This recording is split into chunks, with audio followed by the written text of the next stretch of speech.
Good morning, good afternoon, and good evening, wherever you are in time and space.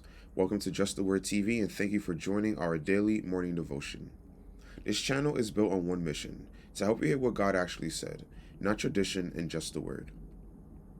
So, we've been looking at Proverbs chapter 6 for a while now, and today we are going to hit the last few verses. So, from verses 30 to 35. And in this particular section, Solomon presents a logical comparison between two specific types of wrongdoing. He looks at two scenarios that involve taking something that does not belong to you. The first scenario is a thief who steals something because he is starving. The second scenario is a person who commits adultery or a major betrayal of trust. At a glance, both actions are violations. Both involve crossing a line and taking what isn't yours. However, the purpose of this passage is to show that while all wrongdoing has consequences, the nature of those consequences is very different. Solomon argues that some mistakes can be fixed through repayment or restitution. These are financial or material matters. Other mistakes, however, can cause damage that is irreversible. They destroy relationships, reputations, and peace of mind in ways that money cannot repair. This section serves as a warning that while some messes can be cleaned up, other decisions leave permanent scars.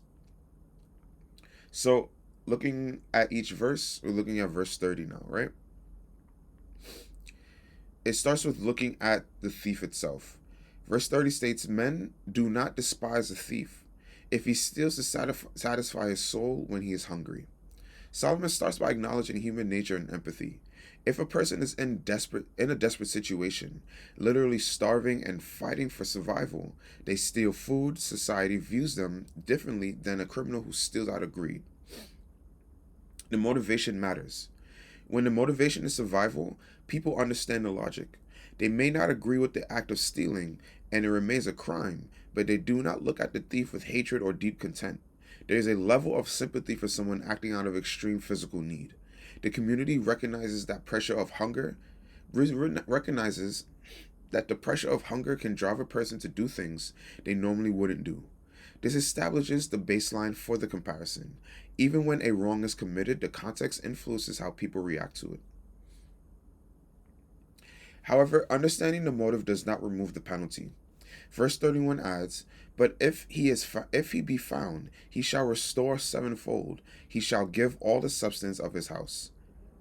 This is a crucial practical lesson. Sympathy does not equal immunity. Even though people understand why the hungry thief stole the bread, the law still requires justice. If he is caught, he cannot simply say, "I was hungry," and walk away. He has to pay for what he did. The term sevenfold here suggests a complete or heavy restitution. It implies that the cost of the crime is much higher than the benefit of the thief. The thief might have stolen a small amount of food, but the penalty might cost him all the substance of his house. He might lose his savings or his property just to pay the fine. The lesson here is about transactional consequences. This problem is financial. It is painful and expensive, but it is calculable. Once the thief pays the fine, the debt is settled. He is poor, but he is free. The situation has a clear beginning and a clear end. But in verse 32, the subject shifts to the person who commits adultery. The tone changes immediately. The text says, "But whoso committeth adultery with a woman lacketh understanding. He that doeth it destroyeth his own soul."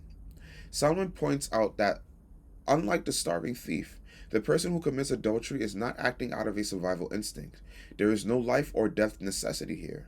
Therefore, the person lacketh understanding or lacks good judgment. They are making a high stakes gamble for a temporary moment. The phrase destroyeth his own soul is not necessarily speaking about the afterlife here. It refers to the person's inner life, their identity, and their total well being. This decision creates internal destruction. When a person crosses this boundary, they damage the foundation of their own life. This includes their peace of mind, their self respect, and their stability.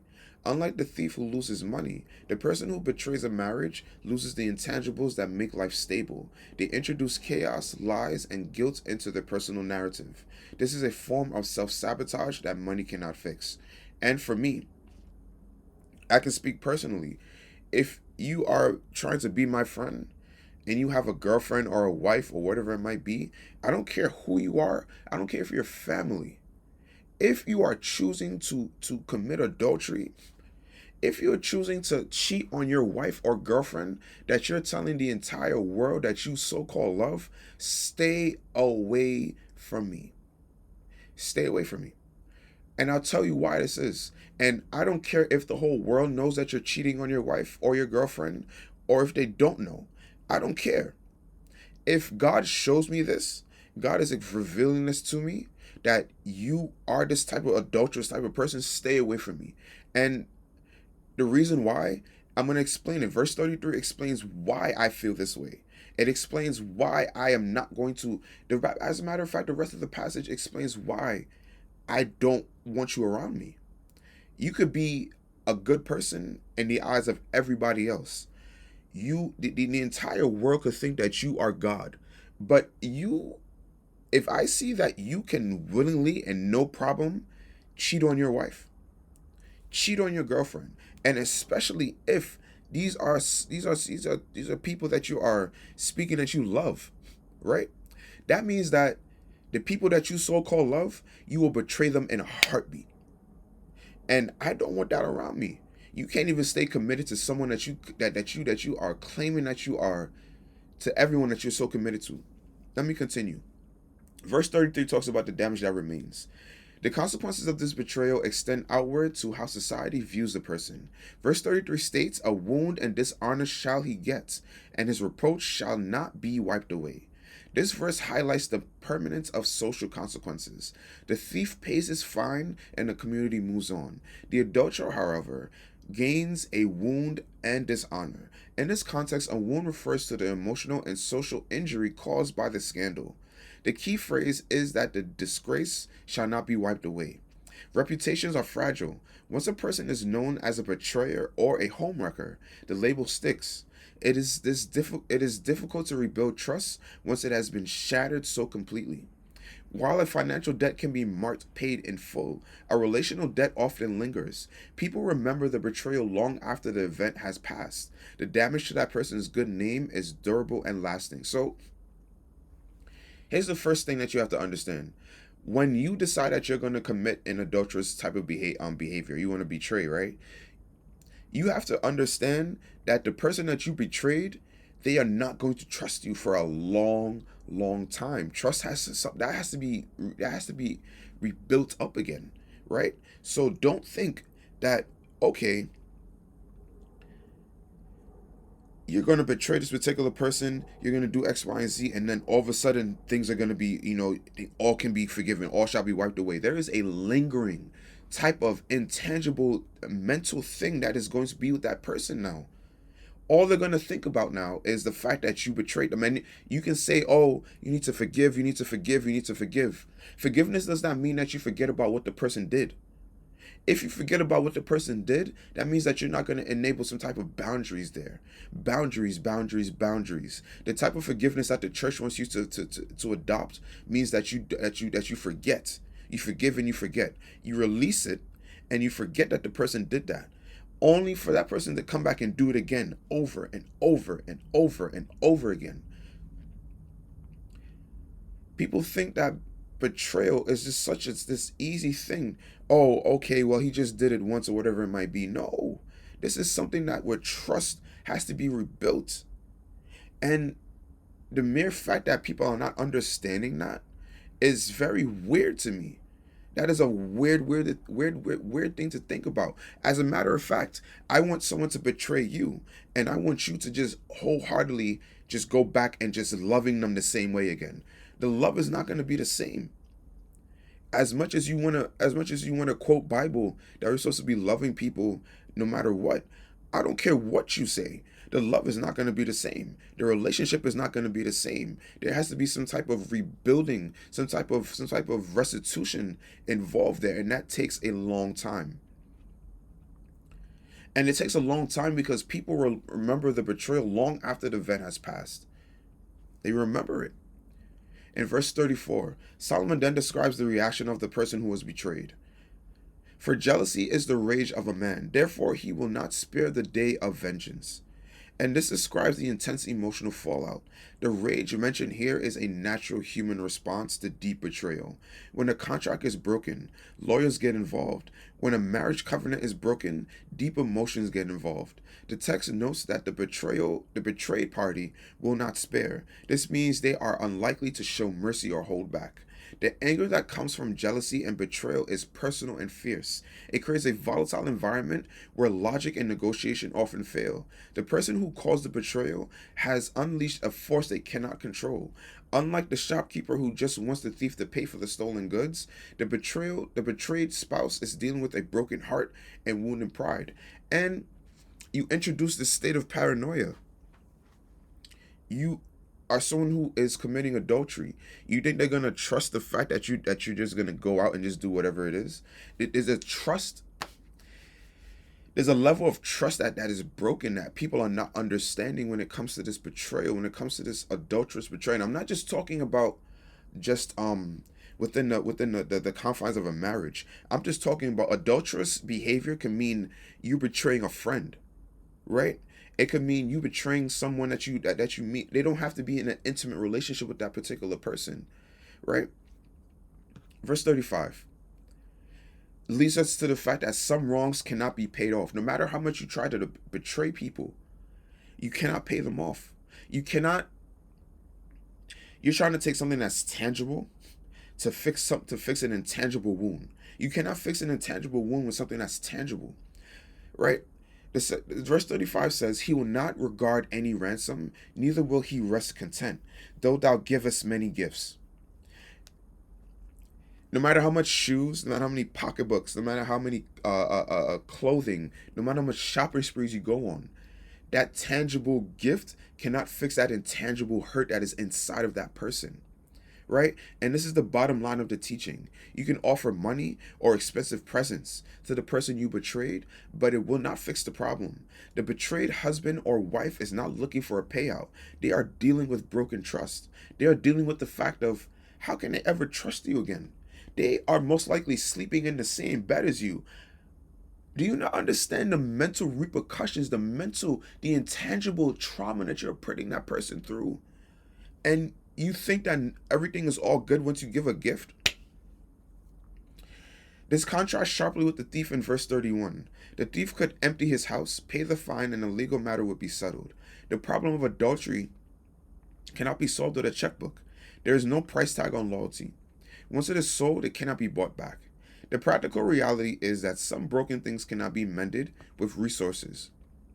No amount of success, money, or gifts can smooth over the reality of a major relational betrayal. The damage is done, and the consequences must simply be lived with. So, this section, Proverbs chapter 6, verses 30 to 35, provides a sober look at the different types of consequences we face in life. The passage teaches us three main practical lessons.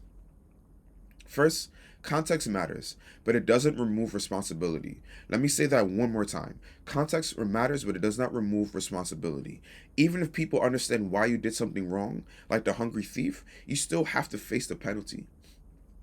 Second, betrayal causes internal and external damage. It destroys a person's soul, their inner peace and stability, and ruins their reputation in a way that is hard to recover from. Third, some wrongs are permanent. While financial mistakes can be repaid, relational betrayal causes and creates a deficit that cannot be filled with money. There are some bells that cannot be unrung. Wisdom, according to this passage, is understanding the difference between a reversible mistake and a permanent one, and having the discipline to avoid choices that leave a mark that cannot be wiped away. For example, the reason why Adam and Eve had to leave the Garden of Eden after eating of the fruits, or eating of the tree of the knowledge of good and evil, right? If they would have eaten of the tree of life after that, eating of the tree of life under their own human nature, under their own human wisdom, means that human wisdom that they have acquired from Adam and Eve acquired a set of wisdom, a particular set of wisdom, from this particular serpent, right? And this particular serpent gave them the wisdom of, you are God, right? You are God. You you can make your own decisions. You have wisdom for yourself. And right, they went into eating of the knowledge of good and evil with that mindset. In eating of the knowledge of good and evil with that mindset, it brought about shame, because that is the wrong wisdom. That's the wrong type of wisdom to go about, touching any type of knowledge, right? The wrong type. You need the proper knowledge to touch particular. You need the proper wisdom to touch particular sets of knowledge, because if you touch particular sets of knowledge and you do not understand how to handle it, it will cause the shame, it will cause the hurt, it will cause the depression. For example, I learned about giving last night, and giving is a piece of knowledge, but what I didn't have was the wisdom connecting me and giving. And what ended up happening is it it changed my perspective on what giving is. It changed my perspective on why I wanted to give, right? Because I was looking at it from a place of human wisdom, a place of hurt, right? Giving. And and what do I mean by that? I've been abused giving so much of myself, giving so much of my time, giving so much of my money. I've been abused. And it has caused me, up until this day now, where I have a problem giving to people, because I've given so much in the past and been abused, that every time that I've given, there's been no pouring back into me, right? And anytime that I tried to pour back into myself now, it was seen as selfish. It was seen as me not being the same giving person. But I always thought about the fact of, how am I supposed to give to you if I have nothing to give from, right?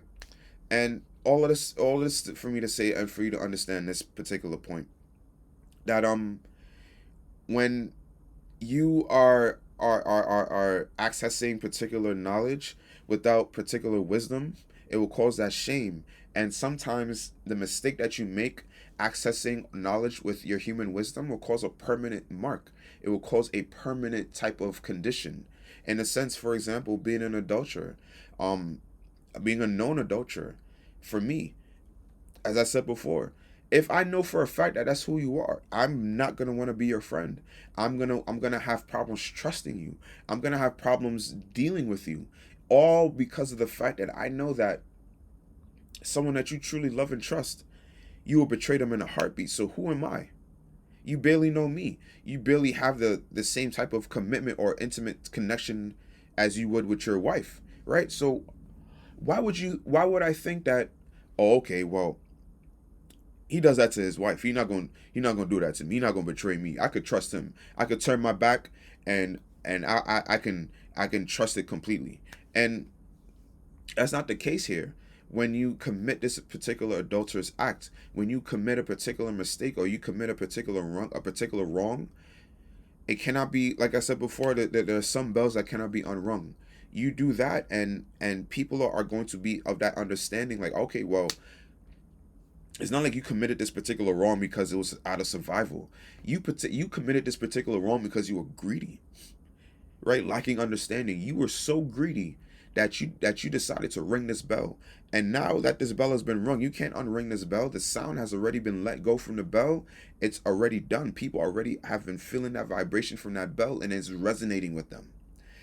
So this is, I guess, for people to understand that while mistakes will be made, right? There are some mistakes that you can redeem yourself from, but there's some mistakes that will remain a part of you, like a stain, right? And it's because we have this type of greed. We're trying to access knowledge again. This is what I'm getting from Proverbs. The human condition is that we are trying to access knowledge without the proper wisdom. And every time we choose to do so without we try to access this knowledge without the proper wisdom, we find ourselves in complete chaos. We find ourselves in complete disbelief of who God is, because we're accessing, thinking that this is the knowledge of God, right? And well, while it is the knowledge of God, we need to understand that God has a particular way, a particular order in which He has us accessing this particular knowledge and using this particular knowledge. So, all that being said, I hope that you were able to get a different understanding from Proverbs chapter 6. I hope that this particular message today have you understand that It is okay that you make mistakes, right? There are mistakes that you are mistakes. Some mistakes are reversible, right? There are mistakes that are reversible, but that is not does not give you a free pass to continue making mistakes. You still have to be accountable to the mistake that you made. You have to be accountable. You still have to face the consequences. But the main idea of this particular passage is that there will be certain mistakes, or there will be certain actions like adultery, that when you partake in it, you cannot reverse the consequences. The consequences are sometimes lifelong. So understanding that, to have the awareness and the discipline to avoid choices that leave a mark that cannot be wiped away from you. So until next time, everyone, please stay grounded, please stay humbled, and above all else, stay aligned with just the word. Thank you.